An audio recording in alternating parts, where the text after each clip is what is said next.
क्या आपने कभी सोचा है कि चांद कितना खूबसूरत और चमकीला होता है?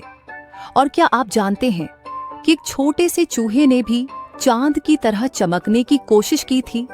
आइए एक ऐसी ही मजेदार कहानी सुनते हैं जो आपको सिखाएगी कि हर कोई अपने आप में कितना खास है।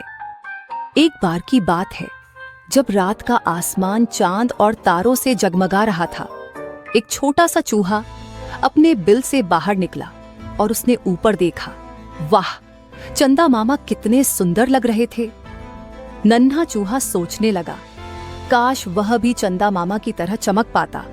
उसने अपने छोटे छोटे पैरों से कूदना शुरू किया, ऊंचा और ऊंचा। लेकिन क्या हुआ, वह चंदा मामा तक नहीं पहुंच पाया। थककर चूहा एक पत्थर पर बैठ गया। उसे थोड़ी निराशा हुई, लेकिन तभी कुछ अद्भुत हुआ। एक चमकीला तारा टूटा और उसकी रोशनी चूहे पर पड़ी। अरे वाह! चूहे की आंखें चमक उठीं। चंदा मामा ने नीचे देखा और मुस्कुराए। उन्होंने कहा, नन्हे चूहे, तुम तो पहले से ही अपने तरीके से चमक रहे हो। तुम्हारी आंखों में कितनी चमक है। चूहा खुशी से नाचने लगा। उसने समझ लिया कि हर किसी की अपनी विशेषता होती है। वह अपने बिल में लौट गया, खुश और संतुष्ट। उसे एहसास हो गया कि वह अपने तरीके से कितना खास है। चंदा मामा और नन्हा चूहा, एक प्यारी सी कहानी। तो दोस्तों, हमने क्या सीखा इस कहानी से?